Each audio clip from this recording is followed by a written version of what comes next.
ओम नमो भगवते वासुदेवाय। ओम नमो भगवते वासुदेवाय। ओम नमो भगवते वासुदेवाय। ओम नमो भगवते वासुदेवाय। ओम नमो भगवते वासुदेवाय। ओम नमो भगवते वासुदेवाय। नारायणं नमस्कृत्य नारायणं नमस्कृत्य नरं चैव नरोत्तमं नरं चैव नरोत्तमं देवीं सरस्वतीं व्यासं देवीं सरस्वतीं व्यासं ततो जयमुदीरये। ततो ततो जयमुदीरये। जयमुदीरये। नष्ट प्रायेषु अभद्रेषु नष्टप्रायेषु नष्टप्रायेषु भद्रेषु अभद्रेषु नित्यं भागवत सेवया नित्यं नित्यं भागवत सेवया। भागवतसेवया। भगवते उत्तमा श्लोके भगवते भगवते उत्तमश्लोके उत्तमश्लोके भक्तिर्भवति नैष्ठकी। भगवते भक्तिर्भवति उत्तमश्लोके। हरे कृष्ण, आप सबका स्वागत है। हरे कृष्ण प्रभु जी, सादर प्रणाम प्रभु जी। भक्तिर्भवति नैष्ठिकी। प्रभु जी को होस्टिंग वापस निकल हरे गई है। कृष्णा प्रभु जी, दंडवत हरे प्रणाम। कृष्णा प्रभु जी, दंडवत प्रणाम। हरे कृष्णा प्रभु हरे जी, दंडवत प्रणाम। कृष्ण माता जी। हरे हरे कृष्ण प्रभु जी, को होस्टिंग निकल गई है, एक बार फिर से कर दीजिए। और पल्लवी माता जी भी आ गए हैं। सबके निकल गए। नहीं नहीं, हरे मेरी निकल कृष्ण गई, जी, दंडवत मेरी प्रणाम। निकल गई प्रभु जी। हरे कृष्ण।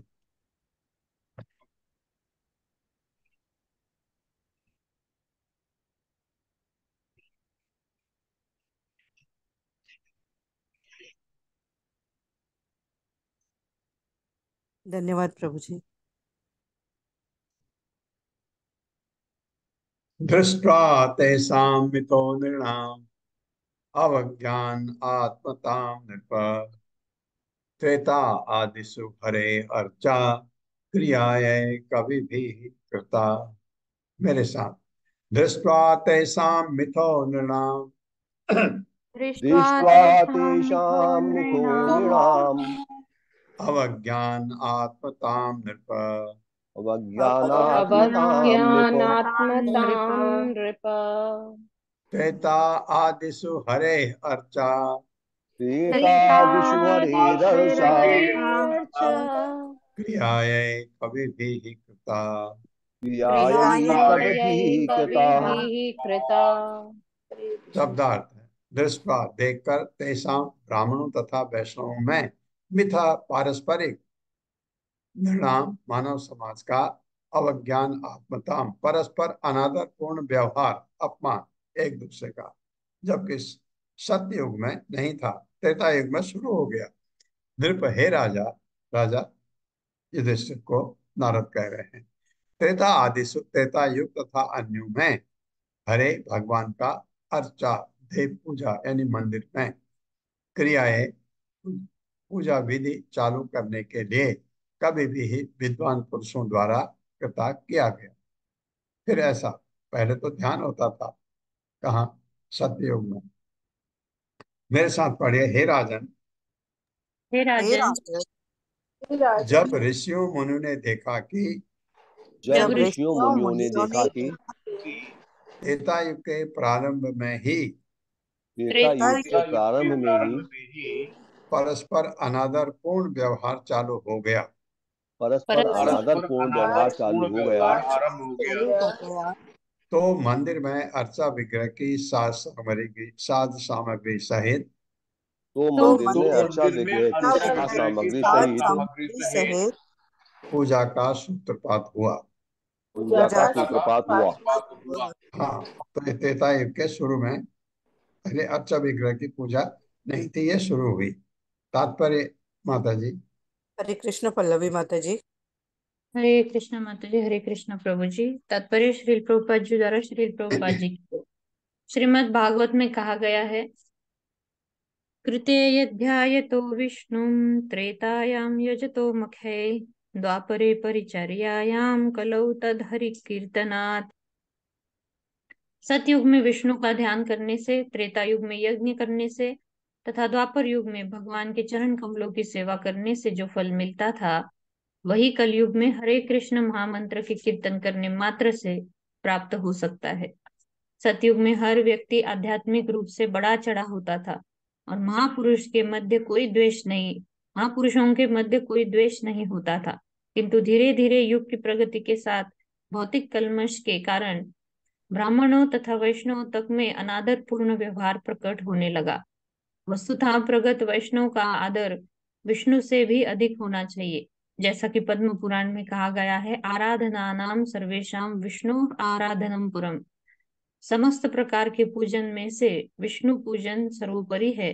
तस्मात् परतरम देवी तदीयानाम समर्चनम। और विष्णु पूजन से भी बढ़कर संस्तुति की गई है वैष्णव पूजा है। पहले सारे कृत्य विष्णु के लिए संपन्न किए जाते थे, किंतु सतयुग के बाद वैष्णव में अनादर पूर्ण बर्ताव के लक्षण दिखने लगे। श्रील भक्ति विनोद ठाकुर ने कहा है कि वैष्णव वह है जो अन्यों को वैष्णव बनाने में सहायक बनता है। नारद मुनि ऐसे उदाहरण हैं जिन्होंने अनेक लोगों को वैष्णव बनाया है। ऐसा शक्तिमान वैष्णव जिसने अन्यों को वैष्णव बनाया है पूज्य है, किंतु भौतिक कलमश के कारण कभी कभी ऐसे सामान्य वैष्णव का अन्य कनिष्ठ वैष्णव अनादर करते हैं। सब जब ऋषियों ने यह कलमश देखा तो उन्होंने मंदिर में अर्चा विग्रह की पूजा प्रारंभ कर दी। यह पूजा त्रेता युग में प्रारंभ हुई और द्वापर में विशेष रूप से प्रमुख थी, द्वापरे परिचर्यायाम। लेकिन कलयुग में अर्चा विग्रह पूजा की उपेक्षा की जाती है। अतएव हरे कृष्ण मंत्र का कीर्तन अर्चा विग्रह पूजा की अपेक्षा अधिक शक्तिशाली है। श्री चैतन्य महाप्रभु ने कोई मंदिर या अर्चा विग्रह न स्थापित करके संकीर्तन आंदोलन का व्यापक सूत्रपात किया और ऐसा करके एक व्यावहारिक उदाहरण स्थापित किया। अतः कृष्ण भावनामृत के साहित्य का अधिकाधिक वितरण करना चाहिए। इससे संकीर्तन आंदोलन को बल मिलता है। जब भी अर्चा विग्रह पूजा की संभावना हो तो हम अनेक केंद्रों की स्थापना कर सकते हैं, लेकिन हमें दिव्य साहित्य के वितरण पर अधिक बल देना चाहिए, क्योंकि यह लोगों को कृष्ण भावनामृत की ओर उन्मुख करने में अधिक प्रभावशाली होगा। श्रीमद् भागवत में कहा गया है, अर्चायाम एव हरये पूजाम य श्रद्धये हते न तद्भक् न तद्भक्तेषु चान्येषु स भक्तः प्राकृतः स्मृतः। ऐसा व्यक्ति जो मंदिर में अर्चा विग्रह की पूजा में निष्ठापूर्वक लगा रहता है, किंतु भक्तों या सामान्य लोगों से व्यवहार करना नहीं जानता, प्राकृत भक्त या कनिष्ठ अधिकारी कहलाता है। प्राकृत भक्त या नवदीक्षित भक्त भौतिक पद पर ही रहता है। वह निश्चय ही अर्चा विग्रह की पूजा में लगा रहता है, किंतु वह शुद्ध भक्त के कार्यों को पहचान नहीं पाता। वस्तुतः ये देखा गया है कि कृष्ण भावनामृत के उद्देश्य का प्रचार करने वाला अधिकारी भगवत भक्त भी कभी कभी नवदीक्षित भक्तों की आलोचना का शिकार बनता है। ऐसे नवदीक्षित भक्तों का वर्णन विश्वनाथ चक्रवर्ती ठाकुर ने किया है। सर्व प्राणी सम्मानना समर्थानाम अवज्ञा स्पर्धा आदिमताम तु भगवत प्रतिम एव पात्रम इति अह। जो अधिकारी भक्तों के कार्यों का सही सही मूल्यांकन नहीं कर पाते, उनके लिए अर्चा विग्रह पूजा ही आध्यात्मिक प्रगति का एकमात्र साधन है।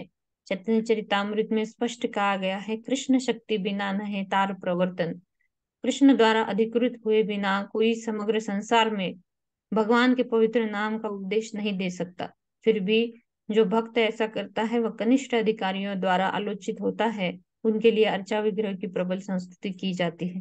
हरे कृष्ण प्रभु। ये प्रभुपाद बहुत जगह कहते हैं कि अर्चा विग्रह एक्चुअली आप भक्ति में देखिए, भक्ति में पूजा का कोई स्थान है ही नहीं कहीं पर। भक्ति में आपको क्या करना है, आपको भक्ति का सोपान 9 सोपान है, कोई एक को पकड़ लीजिए और पदार्थ से आसक्ति छोड़िए। यह है भक्ति की शुरुआत। लेकिन पूजा का ये तो ये वर्णन आया है, अर्चा विग्रह की पूजा का तो पहले से त्रेता युग से ये होती रही है। इस पर नारद ने भी बल दिया। नारद ने ये जो भक्ति मार्ग पर हैं उनको कहा कि अर्चा विग्रह की भी पूजा क्यों, पंचरात्रा विधि जो नारद ने दी उससे उससे क्या होता है कि आपका अ, भगवान से लगाव होने लगता है। ये बात है। लेकिन ये बात भी सत्य है, जो किसी का किसी भी ब्राह्मण का, वैष्णव का आदर नहीं करते, क्योंकि क्या है, ईर्ष्या। ईर्ष्या इतनी खतरनाक है, वो तब तक आपको नहीं छोड़ती है जब तक आप भक्ति में आगे नहीं बढ़ते हैं। तो ऐसे लोगों के लिए अर्चा विग्रह के सामने अगर वो करते हैं, सामने भगवान है, गलती नहीं करता। धीरे धीरे धीरे धीरे करके अर्चा विग्रह की पूजा करते करते उसमें परिवर्तन आने लगता है। उसमें परिवर्तन, क्योंकि जो भगवान की सेवा करेगा उसमें परिवर्तन अवश्य आएगा। तो शुरू शुरू में जो कनिष्क अधिकारी हैं उनमें कनिष्क अधिकारी और जो हम लोग हैं भौतिक जगत में गृहस्थ में बहुत ज्यादा फर्क शुरू में नहीं होता। कनिष्ठ अधिकारी धीरे धीरे प्रगति करता है। जैसे भौतिक जगत में हम शुरू में जब हमको नौकरी करनी होती है, जॉब करते हैं या बिजनेस करते हैं, हमारे पास साधन बहुत कम होते हैं। फिर आप धीरे धीरे अपनी आमदनी बढ़ाते हैं, मेहनत करते हैं, कोशिश करते हैं, तो आपके पास फिर पैसा आने लगता है। आप धीरे धीरे अपनी परिस्थिति को सुधारते हैं। आपने देखा होगा कि आप पहले क्या थे, जॉब करने के बाद क्या भौतिक साधन, हालांकि ये सब है सब बकवास, क्योंकि कुछ दिनों के लिए रहता है और हम ही कुछ दिनों के लिए हैं। लेकिन वास्तविकता ये है कि जब तक आप हैं आपको सब कुछ चाहिए, तो उसके लिए आपको ये साधन जुटाने होते हैं, तो आप तरक्की करके आगे बढ़ते हैं। उसी तरह से भक्ति में भी है। जो कनिष्क अधिकारी है भक्ति, और हमें जो मैं उदाहरण दे रहा हूँ ये बिल्कुल गलत है, क्योंकि मैं भौतिकतावादी की बात कर रहा हूँ। जब हम काम करते हैं, मेहनत करते हैं, पगार लेते हैं, दूसरी पगार, तीसरी पगार, सालों साल करके घर जोड़ते हैं, ये भौतिकता। अध्यात्म की बात अलग है। वो अध्यात्म है, वहां आपको सुख आने लगता है, आनंद जहां आने लगा वो आगे आगे और तरक्की करता है। उसको ये पता है कि मुझे किसी का अनादर नहीं करना है, आने लगता है बाद में। उसको ये पता है कि ये जीव जितने भी आए हैं मंदिर में, बाहर जितने भी वो देखता है, ये जीव में समभाव उसको सुना है, क्योंकि प्रवचन सुनता है तो उसको पता है समभाव कैसे आ सकता है। हाँ, कि सब में, सब मैं भी यही था पहले, रहा होगा, मैं भी पहले ऐसा रहा होगा, मैं भी ऐसे पहले रहा हूँगा, ये चीज का ज्ञान आने लगता है, तो वो धीरे धीरे तरक्की करता है, मध्यम अधिकारी बनता है। मध्यम अधिकारी को ज्ञान काफी हो जाता है, लेकिन वो किसी को कन्विंस करने में इतना सक्सेसफुल नहीं होता। उसको भगवान पर पूरी आस्था है मध्यम अधिकारी को, कोई डाउट नहीं है, उसके गिरने का कोई चांस नहीं है। लेकिन वो ज्ञान इतना नहीं है कि किसी को कह सके ये क्यों अच्छा है।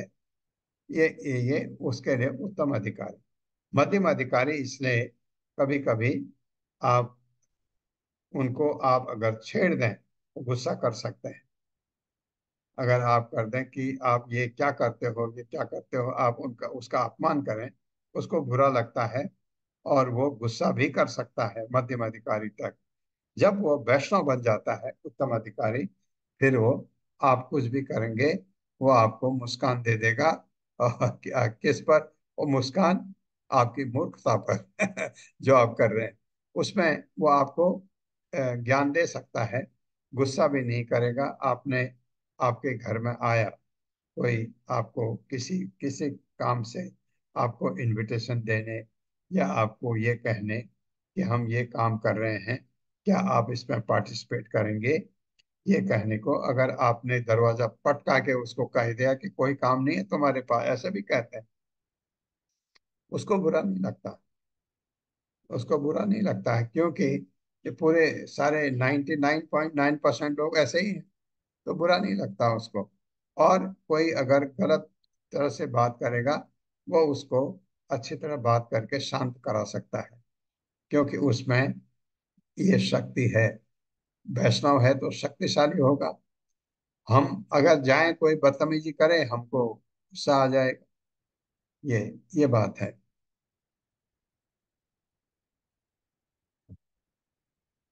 ततो अर्चायां हरिम केचित् संश्रद्धाय सपर्यया उपासत उपास्ता उपास्ता अपि न अर्थदा न अर्थदा पुरुष विषाम। मेरे साथ। ततो अर्चायां हरिम केचित्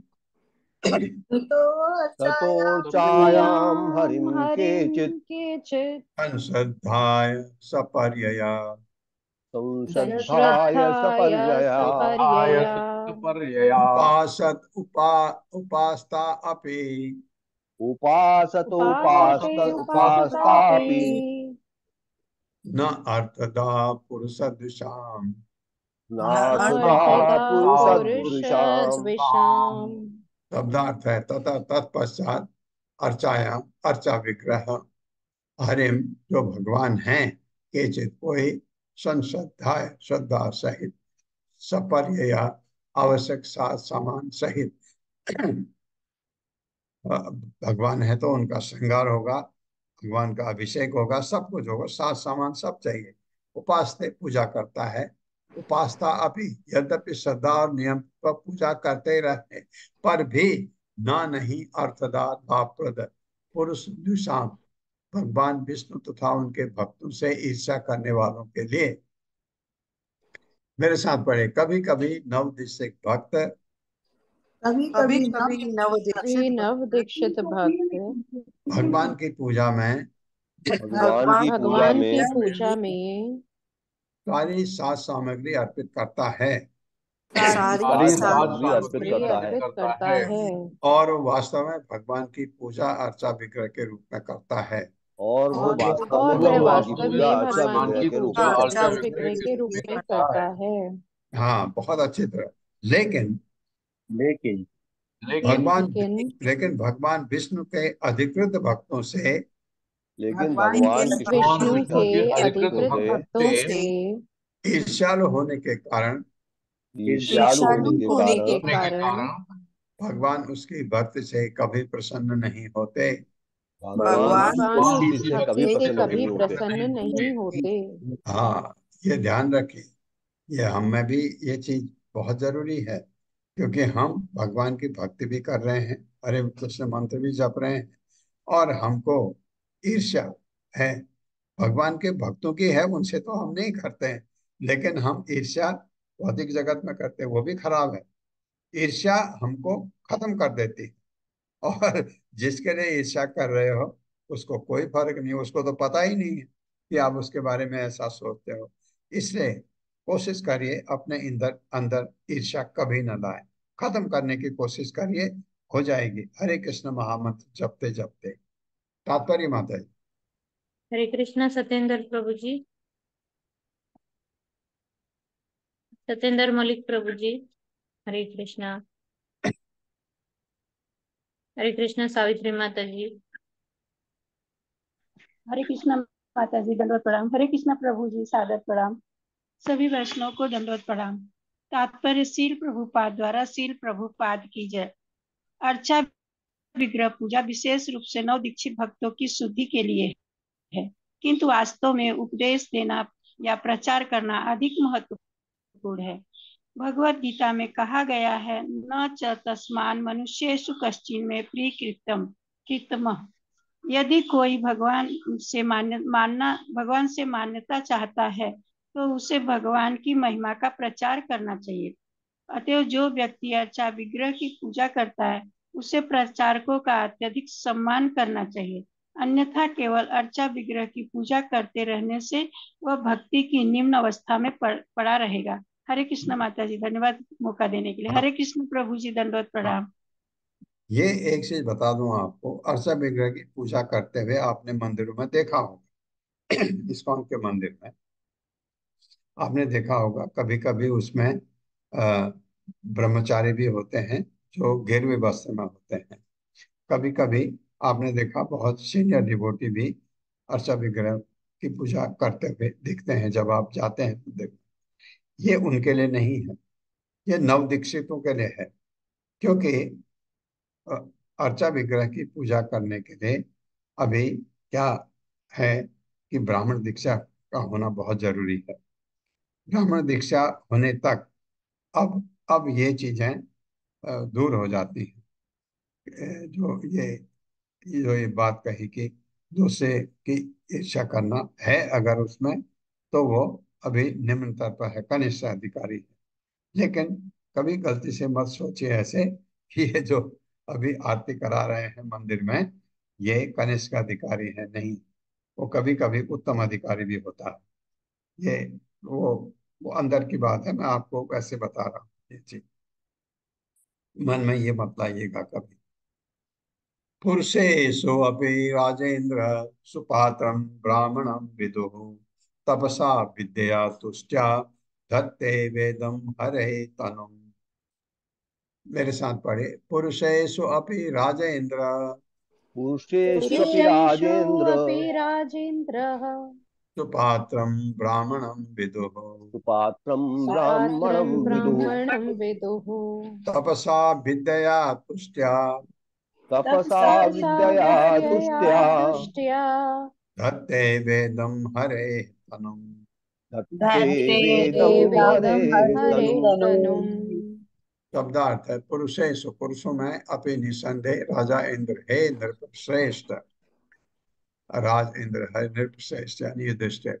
सुपात्रम श्रेष्ठ पुरुष, ब्राह्मणम योग्य ब्राह्मण को विदुः जानना चाहिए, तपसा तपस्या से, विद्या विद्या से, तुष्टा तथा तुष्ट से, तत्व धारण करता है वेदम वेद नामक दिव्य ज्ञान, हरे भगवान का तनु शरीर या अभिव्यक्ति। हे राजन, मेरे साथ पढ़िए, हे राजन हे सभी राजन पुरुषों हे में राजन, सभी पुरुषों में सभी पुरुषों में सुयोग्य ब्राह्मण को सुयोग्य सुयोग्य योग्य ब्राह्मण ब्राह्मण ब्राह्मण को को इस संसार में इस इस संसार में संसार में सर्वोत्तम मानना चाहिए, सर्वोत्तम सर्वोत्तम मानना मानना चाहिए, चाहिए, क्योंकि वह तपस्या, क्योंकि वह क्योंकि तपस्या वह तपस्या, वैदिक अध्ययन वैदिक वैदिक अध्ययन अध्ययन तथा संतुष्टि द्वारा तथा संतुष्टि तथा द्वारा संतुष्टि द्वारा भगवान का प्रतिरूप बन जाता है। भगवान का भगवान का प्रतिरूप बन प्रतिरूप जाता है। बन जाता है। हाँ, उसको वही सम्मान दीजिए जो भगवान को देते हैं, क्योंकि भगवान का प्रतिरूप बन जाता है वो। करते करते भगवान के भक्त इतने महान होते हैं, भगवान कहते हैं उनके चरणों की धूल लाओ मेरे लिए। तात्पर्य माता जी। हरे कृष्णा। अरुणी देवी दास माता जी।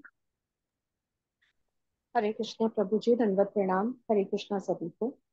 श्रीला प्रभुपाद की जय। तात्पर्य, श्रीला प्रभुपाद द्वारा वेदों से हमें पता चलता है कि श्री भगवान परम पुरुष हैं। प्रत्येक जीव व्यष्टि पुरुष है और पूर्ण पुरुषोत्तम भगवान श्री कृष्ण परम पुरुष हैं। वैदिक ज्ञान में पटु तथा दिव्य विषयों में पारंगत ब्राह्मण पूर्ण पुरुषोत्तम भगवान का प्रतिनिधि होता है। अतएव मनुष्य को ऐसे ब्राह्मण या वैष्णव की पूजा करनी चाहिए। वैष्णव ब्राह्मण से श्रेष्ठ होता है, क्योंकि ब्राह्मण इतना ही जानता है कि वह ब्रह्म है, पदार्थ नहीं। किंतु वैष्णव यह जानता है कि वह न केवल ब्रह्म है, अपितु परम ब्रह्म का सनातन सेवक भी है। अतएव वैष्णव की पूजा मंदिर में की जाने वाली अर्च विग्रह की पूजा से श्रेष्ठ होती है। विश्वनाथ चक्रवर्ती ठाकुर कहते हैं, साक्षात हरित्वेन समस्त शास्त्र ही। समस्त शास्त्रों में गुरु को श्री भगवान के तुल्य माना जाता है, जो ब्राह्मणों में श्रेष्ठ या श्रेष्ठ वैष्णव होता है। किंतु इसका अर्थ यह नहीं है कि वैष्णव अपने आप को ईश्वर मानता है, क्योंकि यह अपराध है। यद्यपि ब्राह्मण या वैष्णव को पूर्ण पुरुषोत्तम भगवान के ही तुल्य माना गया है, किंतु ऐसा भक्त श्री भगवान का सदा आज्ञाकारी दास बना रहता है और कभी भी उस प्रतिष्ठा का भोग नहीं करना चाहता जो उसे परमेश्वर का प्रतिनिधि होने के कारण प्राप्त हो सकती है। हरे कृष्णा प्रभु जी, हाँ, धन्यवाद। ये बहुत बढ़िया पढ़ा आपने, क्योंकि वैष्णव की इतना सम्मान मिलता है, वैष्णव को अहंकार नहीं होता है, ब्राह्मण को हो जाता है, क्योंकि ब्राह्मण सतोगुणी होता है और वैष्णव गुणातीत होता है, गुणों को पार कर जाता है। वैष्णव का मतलब अब उसको भौतिक गुण तंग नहीं करेंगे, क्योंकि वो उनको पार कर चुका है। ये फर्क है दोनों। ये वैष्णव शुद्ध सत्व में होता है और ब्राह्मण सतोगुण में होता है। ब्राह्मण में जैसे आपको कोई बहुत ज्यादा आदर सत्कार मिले चारों तरफ से, तो आप में अहंकार आने का खतरा होता है। कब? जब आप ब्राह्मण हैं, जब आप भौतिक गुणों के अंडर है। आप हैं सतोगुण में, लेकिन सतोगुण का ये एक अवगुण है सतोगुण में कि व्यक्ति को अहंकार होने लगता है, नंबर 1। नंबर 2, कभी भी फिसल सकता है रजोगुण में, यहां तक कि कभी भी तमोगुण में जा सकता है। ये मैं आपको एक उदाहरण दे रहा था, पता नहीं मैंने इस क्लास में दिया या इवनिंग क्लास में। एक बहुत पढ़ा लिखा डॉक्टर मुझे बोला, मैं मंदिर में गया था, एक मंदिर का बात बताई उन्होंने, कहा एक आदमी इतनी गंदी गाली कर रहा था तो मैं मंदिर के अंदर ही नहीं गया। मैंने जब देखा कि यहाँ भक्त इतने घिरे हुए हैं तो मैं अंदर जाके क्या करूंगा। मैंने कहा कि वो या तो डिवोटी नहीं होगा। कहते नहीं, वो काउंटर पर था। मैंने कहा काउंटर पर कभी कभी एम्प्लॉय होते हैं, वो ये मैंने कहा तिलक सब लगाते हैं, लेकिन जरूरी नहीं है। और है भी, अगर अगर आप समझते हैं तो वो कनिष्ठ का अधिकारी नया नया आया है, तो अभी वो उसमें जैसे प्रभुपाद ने कहा है, वो अभी बिल्कुल हम जैसा ही होता है। शुरू में थोड़ा वो अपने भगवान की तरफ उसकी आस्था की वजह से वो मंदिर ज्वाइन कर लेता है, लेकिन शुरू में उसमें ये अवगुण हो सकते हैं। लेकिन उन्होंने कहा कि अगर ये सब वहाँ होता है तो फिर वहाँ जाने का क्या मतलब है। अगर कोई भगवान की भक्ति में जा करके गाली गलौज करता है तो उसका आचरण क्या होगा ये समझ सकते हैं। उन्होंने ऐसे कहा मुझे, ये क्योंकि ऐसा नहीं है कि उन्होंने झूठ बोला। बहुत पढ़े लिखे, बहुत बहुत विद्वान, पर बड़े स्पेशलिस्ट हैं अपने सब्जेक्ट में, मुझे जानते हैं। उन्होंने कहा मुझे, मैंने कहा नहीं, ऐसे होंगे, कोई होता है, हम भी ऐसे लोगों से इंटरेक्ट करते हैं, लेकिन हम इस पर इतना ध्यान नहीं देते क्योंकि हमारे सामने उच्च कोटि के वैष्णव भी हैं। उनको देखते हुए वो भी तो पहले इसी सीढ़ी को चढ़ के ऊपर गए हैं। ये किसी की आदत भी होती है। जैसे कुछ लोग मुंह से अपशब्द कह करते ही नहीं, निकालते ही नहीं, उनके मुंह से अपशब्द आते ही नहीं। ऐसा मैंने अपने परिवार में भी देखा कि अपशब्द नहीं निकलते उनके मुंह से, कितना भी गुस्सा आ जाए गुस्से तिलमिलाएंगे लेकिन अपशब्द नहीं आते। ये किसी का अपना स्वभाव है, किसी का अपना बचपन, किस तरह उनका अपब्रिंगिंग हुआ है, इस पर डिपेंड करता है कि माँ बाप बच्चे को गाली गलत शब्द निकलने नहीं देते, नहीं निकलते हैं उनमें। बाद में उनको लगता है हाँ ये शब्द गलत है, क्यों इस्तेमाल करना। लेकिन किसी के ऐसा पहले से ऐसा होता आया है, उसको ठीक करने में थोड़ा समय, थोड़ा स्पेस देना चाहिए। नन्वस्य, ननु अस्य पढ़ते हैं, वो है, नौ लगा वो में, अगर ननु पढ़ूंगा तो वो की जगह ओ आ जाए। ननु अस्य ब्राह्मणा राजन कृष्णस्य जगत आत्मनः पुनन्तः पादरजसा त्रिलोकीं दैवतं महत्। मेरे साथ पढ़िए, ननु अस्य ब्राह्मणा राजन ननु कृष्णस्य ब्राह्मणाराजन् कृष्णस्य जगदात्मनः कृष्णस्य कृष्ण जगदात्मनः जगदात्मनः पुनन्तः पादरजसा पुनन्तः पादरजसा पादरजसा त्रिलोकीं दैवतं महत्। त्रिलोकीं दैवतं दैवतं महत्। महत्। शब्दार्थ है ननु, लेकिन अस्य उसका, ब्राह्मणा योग्य ब्राह्मण, राजन हे राजा, कृष्ण से भगवान कृष्ण द्वारा, जगत आत्मन जो सारी सृष्टि के जीवन तथा आत्मा हैं, पुनः पवित्र करते हुए, पाद रसा चरण कमलों की धूलि से, त्रिलोकिम तीनों लोकों को, दैवतम पूज्य, महत अत्यंत महान। मेरे साथ पढ़िए, हे राजा युधिष्ठिर, हे राजा हे राजा हे राजा युधिष्ठिर, युधिष्ठिर, ऐसे ब्राह्मण जो विशेषतः ऐसे ब्राह्मण जो विशेषतः पूरे विश्व में पूरे पूरे विश्व में विश्व में भगवान की महिमा के प्रचार में लगे रहते हैं, भगवान की महिमा के महिमा के प्रचार प्रचार में में लगे रहते लगे हैं। रहते हैं। सारी सृष्टि के आत्मा, सारी सारी सृष्टि के के सृष्टि के आत्मा आत्मा यानी भगवान द्वारा यानी भगवान भगवान द्वारा मान्य और पूजित होते हैं। मान्य और मान्य पूजित और होते पूजित हैं। होते हैं। अरे पूजित होते क्या है? भगवान ने क्या कहा 18वें अध्याय में? इनसे ज्यादा प्रिय मुझे कोई है ही नहीं। भगवान ने ऐसे कहा इनके लिए। ब्राह्मण अपने प्रचार द्वारा ब्राह्मण ब्राह्मण अपने अपने प्रचार प्रचार द्वारा द्वारा तीनों लोगों को तीनों तीनों लोगों लोगों को अपने चरण कमलों की धूल से अपने चरण चरण कमलों की धूल से पवित्र बनाते हैं। पवित्र पवित्र बनाते हैं। और इस तरह वे कृष्ण के भी पूज्य हैं। और इस कृष्ण के भी पूज्य हैं। हाँ, तो वृंदावन की गोपियां कृष्ण के पूज्य हैं। ऐसा है। क्या कहते हैं भगवान? तुम्हारा मैं कभी पूर्ण ऋण में मेरे ऊपर है, कभी नहीं उसको चुका सकता। क्योंकि ऋण चुका सकते हैं जब भक्त कहे मेरा ये काम कर दो, लेकिन भक्त तो मांगता ही नहीं है। तो गोपियों ने भगवान से कभी कुछ नहीं मांगा। तो तो भगवान ने कहा मैं तुम्हारा हमेशा ऋणी रहूंगा, हमेशा। ये और ये अवस्था अगर आपकी आ जाए तो आप इस जगत में आपसे ज्यादा धनी, आपसे ज्यादा सम्मानित, आपसे ज्यादा तुष्ट कौन हो सकता है? सबसे बड़े भगवान, और भगवान आपके ऋणी है।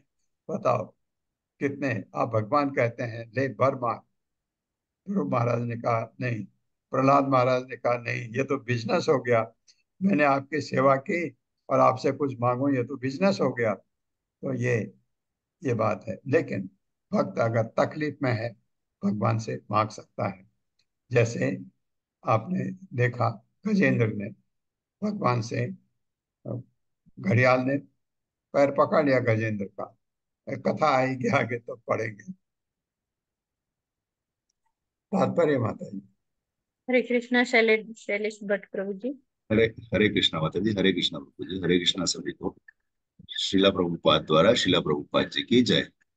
जैसा कि भगवत गीता 18.69 में भगवान श्री कृष्ण द्वारा स्वीकार किया गया है कि न च तस्याम न च तस्मान् मनुष्येषु कश्चिन में प्रियकृतम। ब्राह्मण सारे जगत में कृष्ण चेतना संप्रदाय का उपदेश देते हैं, और यद्यपि वे भगवान कृष्ण की पूजा करते हैं तथा भगवान भी उन्हें पूज्य मानते हैं। यह अन्योन्याश्रित संबंध है। जिस प्रकार ब्राह्मण कृष्ण की पूजा करना चाहते हैं, उसी तरह कृष्ण ब्राह्मणों की पूजा करना चाहते हैं। अतएव निष्कर्ष यह निकला कि भगवान की महिमा के प्रचार में लगे लोग ब्राह्मणों तथा वैष्णवों की पूजा धर्मग्नों, दार्शनिकों तथा सामान्य लोगों को करनी चाहिए। महाराज युधिष्ठिर के राजसूय यज्ञ में ब्राह्मणों लाखों ब्राह्मण उपस्थित थे, फिर भी उन्होंने अग्र पूजा के लिए कृष्ण को चुना। अतएव कृष्ण सदैव परम पुरुष है, किंतु यदि अपनी अहेतु की कृपा से वे ब्राह्मणों को अपना सर्वप्रिय मानते हैं। इस प्रकार भगवत गीता में सप्तम स्कंद में सब इस प्रकार भगवत गीता के भगवतम श्रीमद् भागवतम के सप्तम स्कंद के अंतर्गत आदर्श पारिवारिक जीवन नामक 14वें अध्याय के भक्ति वेदांत तात्पर्य पूर्ण हुए। हरे कृष्णा। धन्यवाद। हरे कृष्णा प्रभु, बहुत धन्यवाद आपका। आपने बहुत ही अच्छा एक चीज बोल दिया ऊपर। ये मैं कह ही रहा था आपको। न च तो भगवत गीता के 18वें अध्याय का 69वें श्लोक में कहा है न च तस्मान मनुष्येषु कश्चिन में प्रिय कृतवा।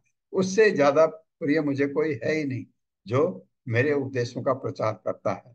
इसलिए हमने प्रभुपाद को बीच में लगा के एक तरफ ये श्लोक लिखा था, एक तरफ इसी तरह का दूसरा श्लोक भी था। ये शायद वो 70, 69,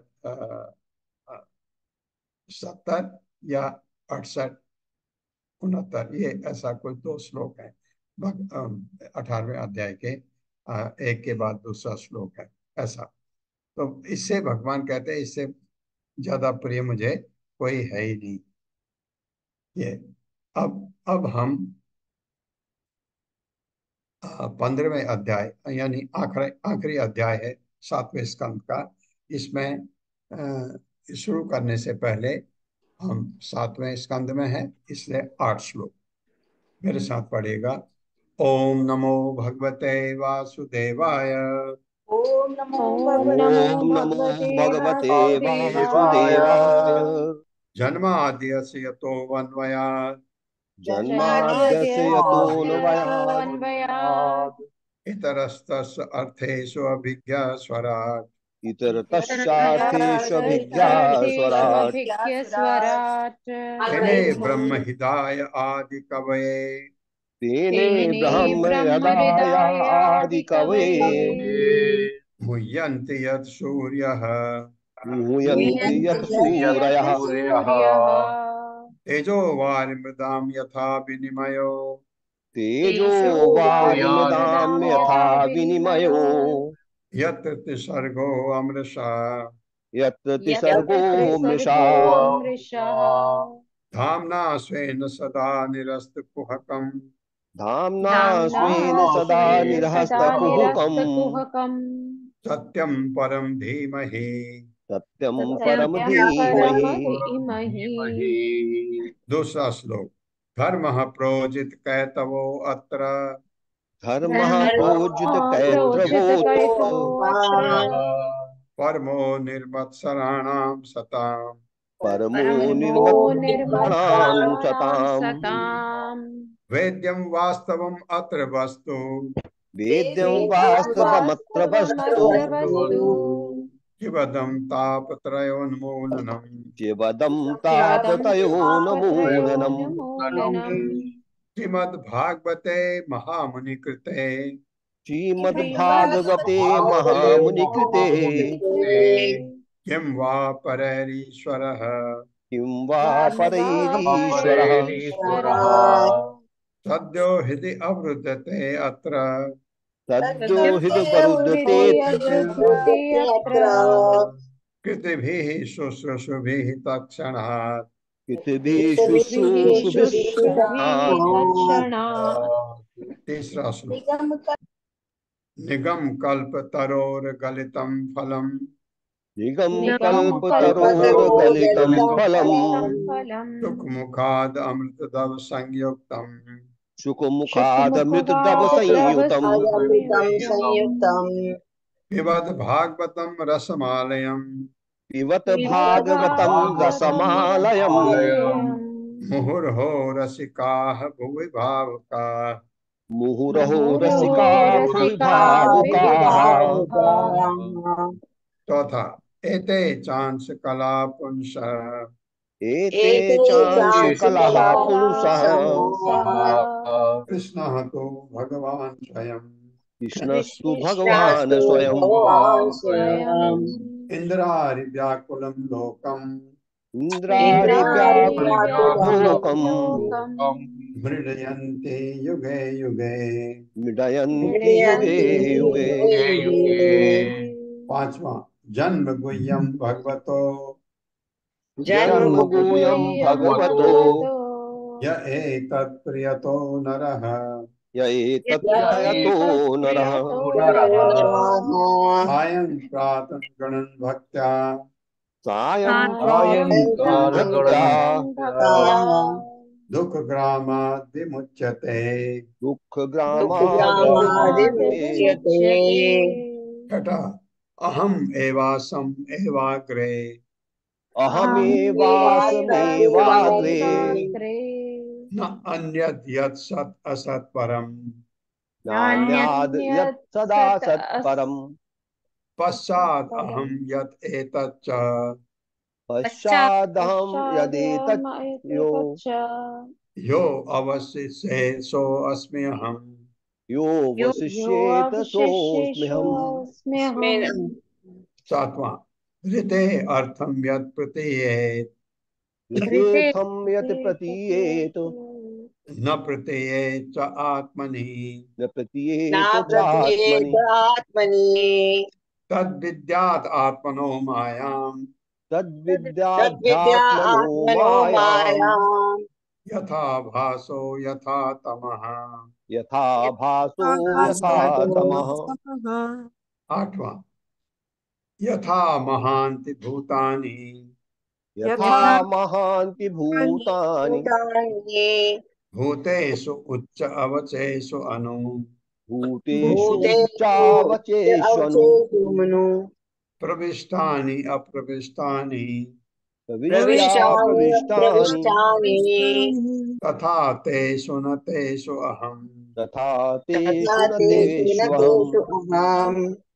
ये 8 श्लोक आप सबको याद होने चाहिए जो पढ़ सकते हैं, देवनागरी जो पढ़ सकते हैं सबको याद होने चाहिए। और जितना याद, अब इससे 2 फायदे हैं। आप इसको लिख करके ये श्लोकों को अपने जहां पर आप सोते हैं उस जगह पर, कहीं दीवार पर, दरवाजे पर, कहीं पर चिपका दीजिए। सोते समय याद याद करिए, पहले सोते समय उनको रिवाइज, और आपको सो उनको रिवाइज करते करते नींद आ जाती है।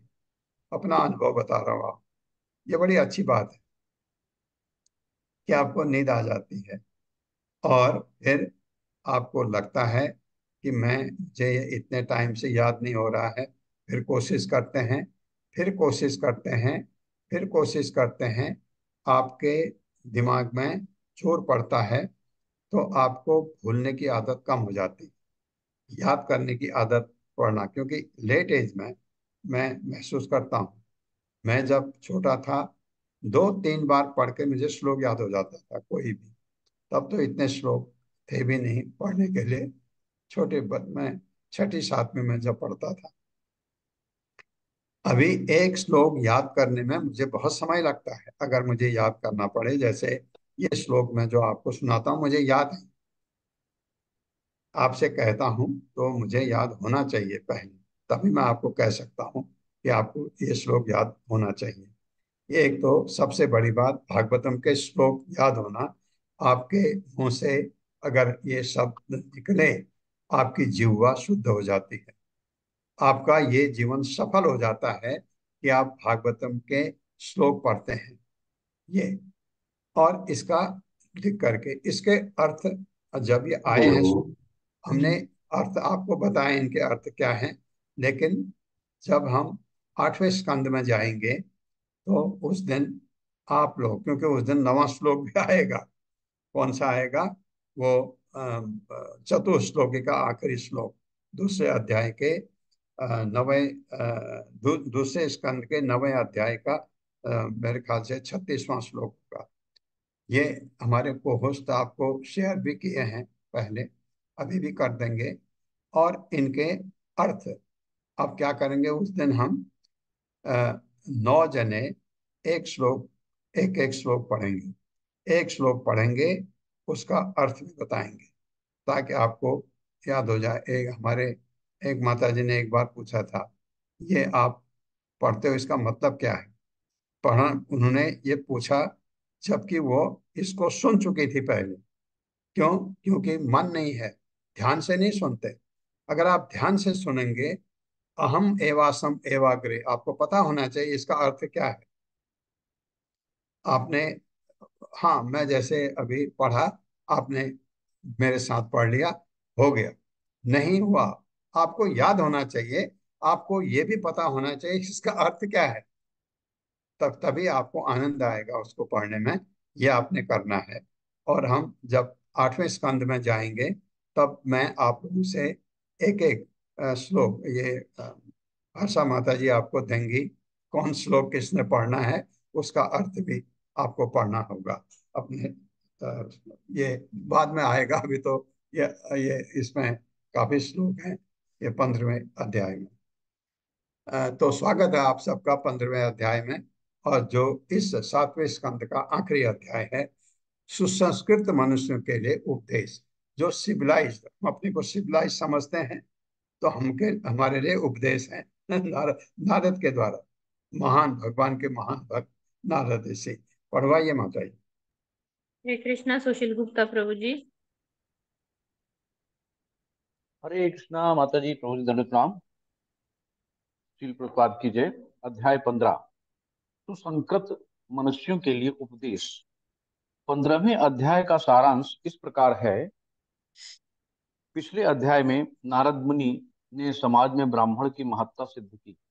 इस अध्याय में अब वे ब्राह्मण की विभिन्न कोटियों में अंतर दिखलाएंगे। ब्राह्मणों में कुछ तो गृहस्थ होते हैं और अधिकतर सकाम कर्मों में या सामाजिक दशाओं के सुधार में आसक्त रहते हैं, किंतु इनसे ऊपर वे ब्राह्मण हैं जो तपस्या आत्मसंयम के प्रति अधिक आकृष्ट रहते हैं और पारिवारिक जीवन से विरक्त हो जाते हैं। ये वानप्रस्थ कहलाते हैं। अन्य ब्राह्मण वेद्याध्ययन करने तथा अन्य व्यक्तियों को वेदों का तात्पर्य बताने में अधिक रुचि लेते हैं। ऐसे ब्राह्मण ब्रह्मचारी कहलाते हैं। कुछ अन्य ब्राह्मण विभिन्न प्रकार के योगों में, विशेष रूप से भक्ति योग तथा ज्ञान योग में रुचि रखते हैं। ऐसे ब्राह्मण अधिकांशतया सन्यासी होते हैं। जहां तक गृहस्थों का संबंध है, वे विभिन्न प्रकार के शास्त्रीय कृतों, विशेषतया अपने पितरों को आहुति देने तथा अन्य ब्राह्मणों को ऐसे यज्ञों में लगी साज सामग्री दान देने में संलग्न रहते हैं। ऐसा दान सामान्यतया विरक्त जीवन बिताने वाले ब्राह्मण सन्यासियों को दिया जाता है। यदि ऐसा सन्यासी नहीं मिल पाता तो सकाम कर्मों में रत ब्राह्मण गृहस्थों को यह दान दिया जाता है। लोगों को चाहिए अपने पितरों को आहुति देने हेतु श्राद्ध उत्सव में अत्यंत विशद प्रबंध न करें। श्राद्ध उत्सव मनाने के सर्वोत्तम विधि अपने समस्त पितरों तथा संबंधियों को भागवत प्रसाद का वितरण करना है। यह सर्वोत्तम श्राद्ध कर्म है। श्राद्ध कर्म में मांस परोसने या मांस खाने की आवश्यकता नहीं है। अनावश्यक ही पशुओं का वध करने से बचना चाहिए। समाज में निम्न कोटि के व्यक्ति पशुओं का वध करके यज्ञ करना पसंद करते हैं, किंतु जो ज्ञान में प्रबुद्ध हैं उन्हें ऐसी आवश्यक हिंसा से बचना चाहिए। ब्राह्मणों को चाहिए कि वे भगवान विष्णु के पूजन को नियमित रूप से संपन्न करें। जो धर्म ज्ञान में प्रगत है उन्हें 5 प्रकार के अधर्मों से बचना चाहिए। ये हैं विधर्म, परधर्म, धर्माभास, उपधर्म तथा छल धर्म।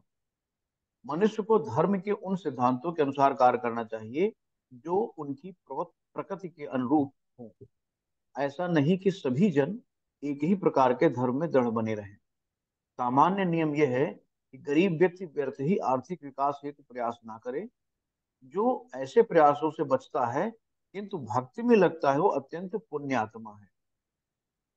जो अपने मन से संतुष्ट नहीं है उसका पतन निश्चित है।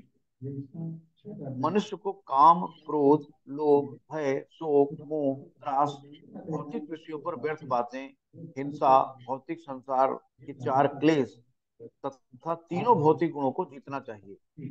यही मनुष्य जीवन का लक्ष्य है, जिसे भगवान श्री कृष्ण से अभिन्न गुरु पर श्रद्धा नहीं है वो शास्त्रों के अध्ययन से कुछ भी लाभ नहीं पा सकता। मनुष्य को गुरु को कभी भी सामान्य पुरुष नहीं समझना चाहिए, भले ही गुरु के परिवार वाले उसे ऐसा मानते हों। ध्यान तथा तपस्या की अन्य विधियां तभी लाभप्रद हैं जब वे कृष्ण भावनामृत की ओर अग्रसर होने में सहायक हों। अन्यथा ये समय तथा श्रम तथा अपव्यय मात्र ही हैं। जो भक्त नहीं है उन्हें ऐसा ध्यान तथा तपस्या नीचे गिराने वाले हैं। प्रत्येक गृहस्थ को अत्यंत सतर्क रहना चाहिए, क्योंकि गृहस्थ भले ही इंद्रियों को वश में करने का प्रयास क्यों न करे, वो अपने संबंधियों की संगति का शिकार होकर नीचे गिर जाता है। इस प्रकार गृहस्थ को वानप्रस्थ या सन्यासी बनना चाहिए, अर्थात एकांत में रहना चाहिए और द्वार द्वार भिक्षा मांगने से जो भोजन मिल जाए उसी से संतुष्ट रहना चाहिए। उसे ओंकार मंत्र या हरे कृष्ण मंत्र का जप करना चाहिए। इस प्रकार उसे अपने अंदर दिव्य आनंद की अनुभूति हो सकेगी। किंतु यदि कोई संन्यास लेने के पश्चात गृहस्थ जीवन में वापस लौट आता है तो वह वातांशी अर्थात अपनी ही कै यानी उल्टी को ग्रहण करने वाला है कहलाता है। ऐसा व्यक्ति निर्लज्ज होता है। गृहस्थ को ना तो संस्कार अनुष्ठानों को छोड़ना चाहिए और न सन्यासी को समाज में रहना चाहिए। यदि सन्यासी इंद्रियों द्वारा विचलित होता है तो वह रजो तथा तमो गुणों के वश में रहने वाला ठग है। जब कोई परोपकारी कार्य करके सतोगुणी भूमिका निभाता है तो ऐसे कार्य भक्ति के मार्ग में अवरोधक बन जाते हैं। भक्ति में प्रगति करने की सर्वोत्तम विधि गुरु के आदेशों का पालन करना है, क्योंकि गुरु के निर्देश से ही इंद्रियों को जीता जा सकता है। जब तक कोई पूर्ण कृष्ण भावनामृत न हो तब तक पतन होने की संभावना बनी रहती है। किंतु वस्तुतः कर्म कांड तथा अन्य सकाम कर्म करते हुए भी हर क्षण अनेक संकट बने रहते हैं। सकाम कर्मों को 12 भागों में विभाजित किया गया। सकाम कर्म करने के कारण, जिन्हें धर्म पथ कहा जाता है, मनुष्य को जन्म मृत्यु का चक्र स्वीकार करना पड़ता है। किंतु जब कोई मोक्ष मार्ग ग्रहण करता है, जिसे भगवत गीता में अर्चना मार्ग कहा गया है, तो मनुष्य जन्म मृत्यु के चक्कर से छुटकारा मिल जाता है। वेदों में इन दोनों मार्गों को पितृ यज्ञ तथा देव यज्ञ कहा गया है। जो जन इन दोनों मार्गों का अनुसरण करते हैं वे भौतिक शरीर में रहकर भी कभी मोहित नहीं होते। एकेश्वरवादी दार्शनिक जो अपनी इंद्रियों को धीरे धीरे वश में कर पाता है, समझता है कि समस्त आश्रमों का उद्देश्य मोक्ष है। मनुष्य को शास्त्रों के अनुसार जीवन यापन करना चाहिए। यदि वैदिक कर्मकांडी व्यक्ति भक्त बन जाता है, भले ही वो गृहस्थ क्यों न हो, तो उसे भगवान श्री कृष्ण की अहेतुक कृपा प्राप्त होती है। भक्त का उद्देश्य घर को अर्थात भगवत धाम को प्राप्त होना है। ऐसा भक्त कर्म कांड न करने पर श्री भगवत कृपा से आध्यात्मिक चेतना में प्रगति करता है। कोई भी व्यक्ति वास्तव में भक्तों की कृपा से आध्यात्मिक चेतना में सफल हो सकता है, या भक्तों के प्रति अनादर दिखाकर वो आध्यात्मिक चेतना से नीचे गिर सकता है। इस प्रसंग में श्री नारद मुनि ने अपनी कथा कह सुनाई कि किस प्रकार वे गंधर्व लोक से नीचे आकर शूद्र कुल में उत्पन्न हुए और किस प्रकार उन्नत ब्राह्मणों की सेवा करके ब्रह्मा के पुत्र के रूप में उत्पन्न हुए और किस प्रकार उन्होंने अपना दिव्य पद पुनः प्राप्त किया। इन कथाओं को सुनाने के पश्चात श्री नारद मुनि ने पांडवों द्वारा श्री भगवान से प्राप्त की गई कृपा हेतु पांडवों की प्रशंसा की। श्री नारद मुनि से सुनने के पश्चात महाराज युधिष्ठिर भगवान श्री कृष्ण के प्रेम में भाव विभोर हो गए और श्री नारद मुनि अपने स्थान हेतु प्रस्थान कर गए। इस प्रकार श्री सुखदेव गोस्वामी द्वारा तक्ष की कन्याओं के विभिन्न संतानों का वर्णन किए जाने के पश्चात श्रीमद् भागवतम के सप्तम स्तंभ का समापन होता है। हरे कृष्णा प्रभु जी ने लिखा। हरे कृष्ण। तो ये जो जस्ट समराइज करके इस अध्याय के बारे में लिखा है, आप लोगों को मैं समझता हूँ बहुत कंफ्यूजन हो गया होगा कि ये कैसे करें, ये कैसे करें, ये तो हम कर ही नहीं सकते, ये बात है। क्योंकि हम ग्रस्त में रह करके भी कोई बहुत कठिन है वानप्रस्थ ले सकता है, जंगल जाने का जरूरत नहीं। क्योंकि वानप्रस्थ का जो आपने देखा है, इतना कठिन जो हमने पढ़ा पिछले अध्याय में, इतना कठिन वानप्रस्थ, इतना कठिन, बहुत ही कठिन है। जब वो कम से कम जंगल में रहने का इतना टाइम, कम से कम 1 वर्ष का है, वो जंगल में रहे। पहले वो आ, आ, कितना वर्ष था, उसके बाद 8 वर्ष या 4 वर्ष या 2 वर्ष, कम से कम 1 वर्ष जंगल में रह के, जंगल में रहने का मतलब कि बंदरों की तरह रहने का नहीं, भगवान में अपना मन लगा करके रहे, क्योंकि उसको डिस्टरबेंस नहीं होती। ये शायद इसलिए कहा गया। अब ये हमारे आज के परिप्रेक्ष्य में जंगल में कोई रह नहीं सकता, आप घर में रह के वानप्रस्थ निभा सकते हैं। कैसे, हम आगे पढ़ते जाएंगे। दूसरा है कि वानप्रस्थ के ऊपर है सन्यास। सन्यास का मतलब आपको भौतिक चीजों से पूरी विरक्ति, अब भौतिक चीजों से आपका कोई संबंध नहीं। कैसा? आसक्ति। संबंध का मतलब क्या? आप खाना नहीं खाएंगे? अवश्य खाएंगे। आप लोगों से बात नहीं करेंगे, अवश्य करेंगे, लेकिन आपका अटैचमेंट नहीं है। तो वानप्रस्थ क्या है फिर? वानप्रस्थ में भी अटैचमेंट नहीं है। हाँ, वानप्रस्थ में आप अपनी पत्नी के साथ रह सकते हैं, विषय संबंध नहीं, साथ रह सकते हैं। अगर जंगल जाते हैं, बहुत सारे वानप्रस्थ अपनी पत्नियों को भी ले जाते हैं, ले जाते थे पहले, लेकिन संन्यास के बाद आपका बिल्कुल चीजों से, किसी चीज से आपकी आसक्ति नहीं। आपके लिए आपका भाई या कुछ कोई दूसरा व्यक्ति बिल्कुल एक साथ, ये कर पाना बहुत कठिन होता है कि आपका कि to renounce material completely, material things, अपने मटेरियल रिलेशन है। सिर्फ आप अपनी माँ को शायद मिल सकते हैं, कुछ ऐसा है, नहीं तो कोई परिवार का आपके सारा विश्व एक सा है। वो सन्यास बहुत उच्च कोटि का है। लेकिन क्या हम सन्यास लेंगे तो भगवत धाम नहीं जा सकते? बिल्कुल जा सकते हैं। यही तो बताया ग्रस्त में उन्होंने, नारद ने, ग्रस्त में रह के भी हम भगवत धाम जा सकते हैं। और हमको क्या करना है? हमको चैतन्य महाप्रभु की शिक्षा ग्रहण करनी है। और वो शिक्षा कहाँ मिलती है हमको? इस्कॉन वालों से, क्योंकि इस्कॉन चैतन्य महाप्रभु की शिक्षा को लेकर ही चलता है। और जो फाउंडेशन है चैतन्य महाप्रभु के 6 ये थे शिष्य, जिनको गोस्वामी कहा जाता है।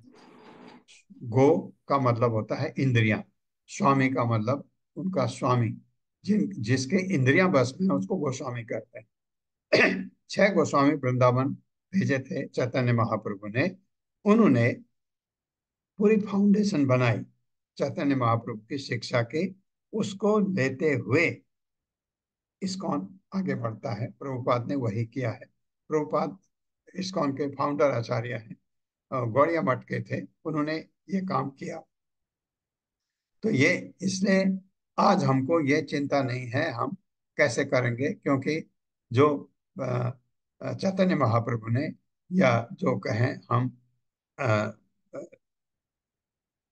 प्रभुपाद ने जो जो कहा है हमको, उतना अगर हम करें सीरियसली, हम भगवत धाम जा सकते हैं। बड़ा सरल है। 4 पाप कर्म नहीं करने हैं। हमने मांस नहीं खाना है। हमने नशा नहीं करना है। हमने अ, जुआ नहीं खेलना है। हमने पराई स्त्री, इलिसिट सेक्स, पराई मर्द या पराई स्त्री से कोई संबंध नहीं रखना है। ये 4 पाप कर्म हैं। इनमें से कोई भी आप एक कर्म करने में अगर पीछे रह गए, भक्ति नहीं हो सकती। भक्ति के लिए ये 4 चीजें बहुत जरूरी, और ये इतना कठिन भी मुझे नहीं लगता है। हाँ, जो बहुत विषयी जीवन जीते हैं उनके लिए हो सकता है, लेकिन ये छोड़ना पड़ेगा। अगर ये 4 चीज नहीं छोड़ते हैं तो भक्ति में रहना ही नहीं चाहिए, वो नहीं कर सकते। ये 4 चीज आपको मैंडेटरी है, ये अवश्य होना चाहिए, 4 चीज। उसके बाद प्रभुपाद ने क्या कहा? कम से कम 16 माला जपो। कम से कम आप कहा है उन्होंने, तो गुरु का आदर करिए। 16 की जगह 17 जपिए। उन्होंने 16 माला जपने को कभी नहीं कहा। उन्होंने कहा कम से कम 16 जपो। कि मेरा कहना तो मानो। अरे नहीं गुरुदेव, हम आपका कहना मानेंगे, उससे थोड़ा और ज्यादा करेंगे। 1 माला, 2 माला, जितना आपको, जो लोग बहुत बिजी हैं लाइफ में, भौतिक जगत में, उनके लिए समय निकालना मुश्किल होता है। फिर भी 16 बस जप रहे हैं तो 17 जप सकते हैं, ताकि ये सम्मान हो गया प्रभुपाद का, गुरु का सम्मान। तो ये आपको कम से कम 16 माला जपने के लिए कहा है प्रभुपाद ने। और क्या कहा? कि भगवान का प्रसाद खाओ, कृष्ण प्रसाद। तो कृष्ण प्रसाद खाने के लिए लहसुन प्याज खाने में नहीं पड़ सकता, मसूर की दाल नहीं खानी चाहिए। 3 चीजें ये आ, इनको तामसी कहा जाता है, इसलिए नहीं खाना चाहिए। इस आप में तामस विचार आ सकते हैं।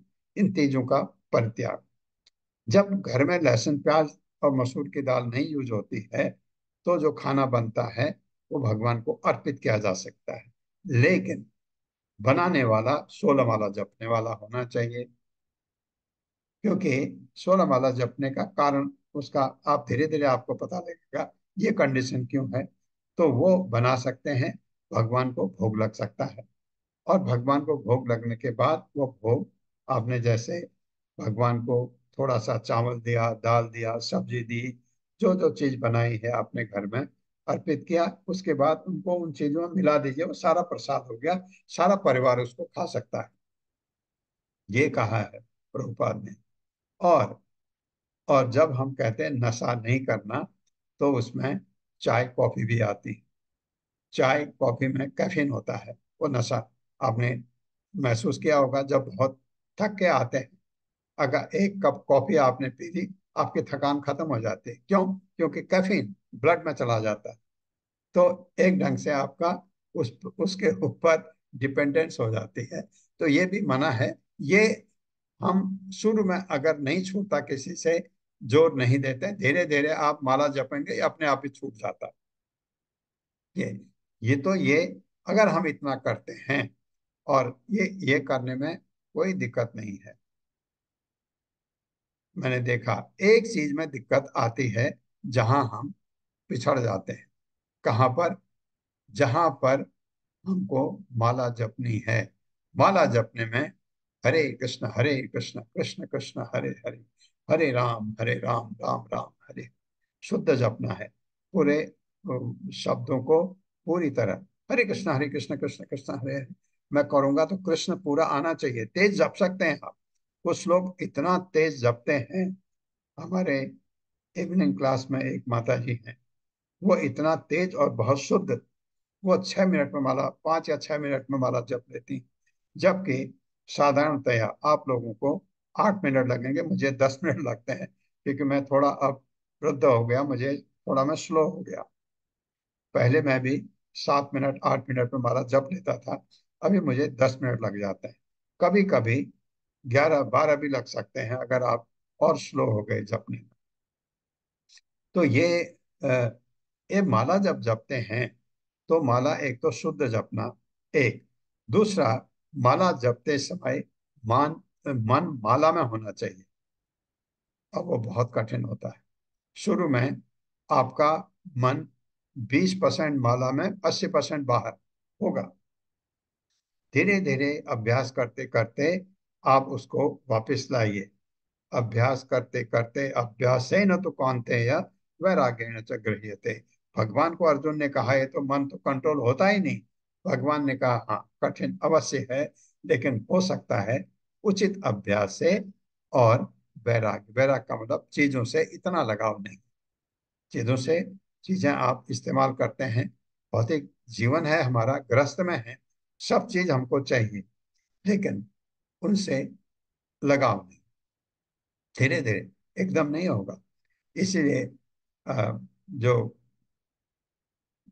कर्मण्येवाधिकारस्ते, भगवान ने कहा, दूसरे अध्याय का 47वां श्लोक है, उसमें कहा कि कर्म कर, कर्म फल से तो कर्म फल का तो अधिकारी नहीं है। भगवान ने तो बहुत कठोर शब्द कहे, लेकिन कर्म फल भगवान देंगे, ले लीजिए, नहीं देंगे गुस्सा मत करिए, नाराज मत होइए। बहुत परिश्रम करते हैं, कभी नहीं मिलता फल, लेकिन आप ये सोचे नहीं मिला, शायद मेरे हित के लिए, ये हो सकता है। भगवान अगर नहीं दे रहे हैं, तो इसका मतलब है मेरे हित के लिए, मेरी इच्छा थी, मिल गया, खुश। नहीं मिला तो ज्यादा खुश होना चाहिए, क्योंकि वो भगवान की इच्छा है। इस तरह करके आप आगे बढ़िए, तो आप अवश्य भगवत धाम जा सकते हैं। ये गुरु गुरु ने कहा है, प्रभुपाद ने कहा, इतना करो, वैकुंठ में ले जाऊंगा तुम। क्या वो झूठ बोलते हैं? भगवान का भक्त प्रहलाद महाराज ने झूठ बोला था कि हाँ पिताजी, इसमें है भगवान, इस खंबे में है, तेरा भगवान इस खंबे पर है। उन्होंने कहा हाँ है, और भगवान को आना पड़ा। क्यों? क्योंकि भक्त ने कह दिया, तो भगवान को भक्त की बात को रखना पड़ता है। तो ये ऐसे भक्त बनिए कि भगवान आपकी बात को मना कर ही ना सके। ये बात तो श्लोक हम कल पढ़ेंगे। ओम अज्ञान तिमिरांधक्ष ज्ञानांजन शलाकया चक्षुरुन्मिलितं तस्मै श्री गुरुवे नमः। नमो विष्णुपादाय कृष्ण पृष्ठाय भूतले श्रीमते भक्ति वेदांत स्वामिनिति नामिने। नमस्ते सरस्वती देवे गौरवाणी प्रचारिणे निर्विशेष शून्यवादी पाश्चात्य देश तारिणे। जय हो श्री कृष्ण चैतन्य प्रभु नित्यानंद श्री अद्वैत गदाधर शिवासादि गौर भक्तवृंद। हरे कृष्णा कृष्ण कृष्णा हरे हरे, हरे राम राम राम हरे हरे। हरे कृष्णा।